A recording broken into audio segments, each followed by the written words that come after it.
Good afternoon. Today is the 30th of March 2014 and we're looking at the avocado grove. We still have a few more pickings before we're completely done with the harvest. The trees are doing fine and we see flowers on them.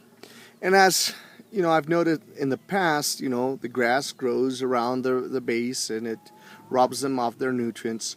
But here next to me is the solution. What in English we know as free-range chickens, and in Spanish we know as gallinas felices. Here we have them.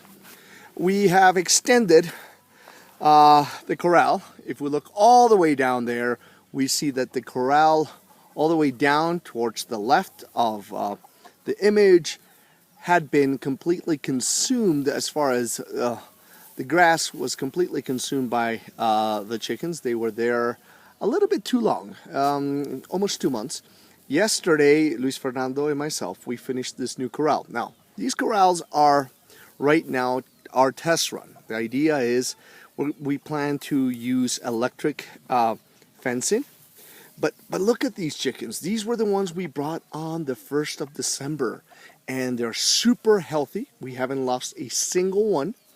They're blossoming. These are the Creole type, I think I've noted in the past. We have several roosters, and there we have our chicken coop.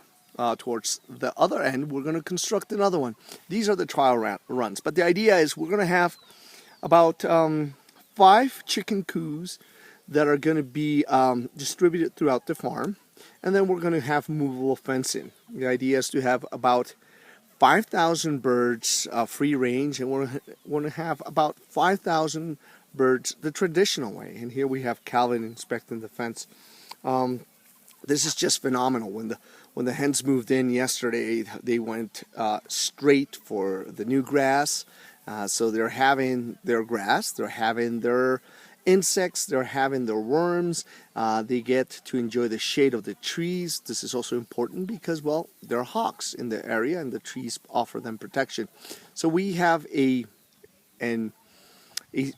organic synergy between the trees, the grass, the birds, and everybody is benefiting from each other's presence. The soil from their droppings and how they clear the soil of insects, and the trees as well from the drop-ins, and also the insects as they're removed in a natural way. So this is going to force us to change entirely in this eco-agricultural venture. The idea is we're going to transition within a year or two. I think I should get my certification for organic avocado, because obviously my spraying is going to change as now I have animals here, so I cannot spray the traditional way. Not that I want to either. That the whole objective is to get away from these methods that are essentially toxic to the animals, the plants, the environment, the soil, the water,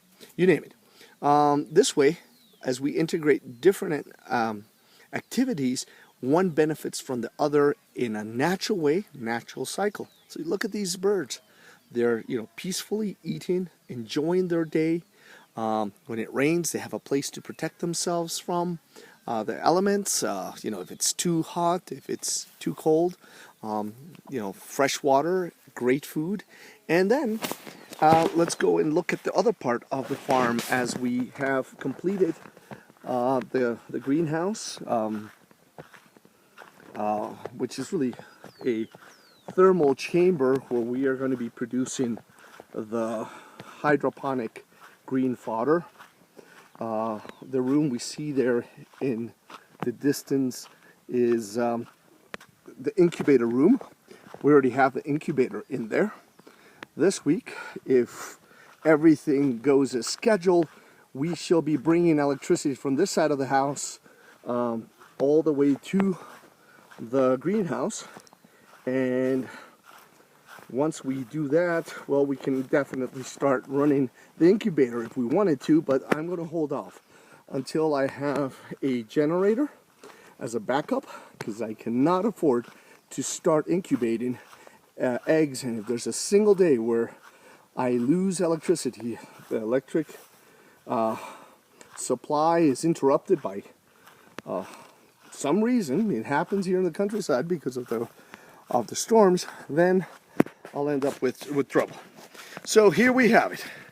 We will be laying also a concrete slab on this side, and we put back the door. Of course, it needs painting, and we need to organize things a bit. Let me open this up. It's a little bit tricky, but there it is. And the incubator's in. It's covered, but it's here. We have this dark plastic below the greenhouse plastic. We have some of the cases we use for the collection of avocados also stored here. But the idea is this area has ample ventilation, as it should. It's going to be protected from the elements, from the rain, and the chicks are going to be incubated here. We're going to get a different incubator. Oh, hold on one second. This is a little bit tricky here. So this is the big mama, the big incubator. 4,800 eggs can be incubated here. The idea is that we're going to have also a 1,000 egg incubator where the last 3 days of incubation we will move those eggs, and the chicks are actually going to be born per lots of 1,000. So yeah, I am a farmer. Anybody who had any doubts, well, I think this starts working towards eliminating those doubts. Very quickly, I'm going to show, now we've completely cleaned the greenhouse inside. Everything is looking as it should. Now it's a matter of well, we need to start the construction of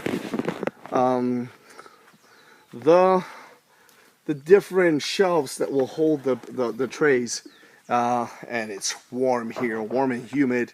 It's clean. It's just waiting for us to basically get the necessary funding to be able to do the next stage.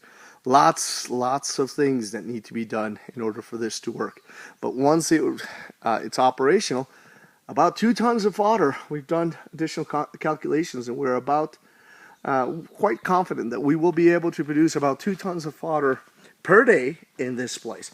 Apparently we'll be able to get away with not having to put a concrete slab because we are going to spray the corn, actually the fodder as it grows, with a different method that won't use the nebulizer, but rather it's going to use a system close to what it's called flood and drain. It's not really exactly flood and drain, and we will be able to use a wind pump to just recirculate the water. And oh, look at here, Ninja enjoying the sand that we might not have to use after all, at least here.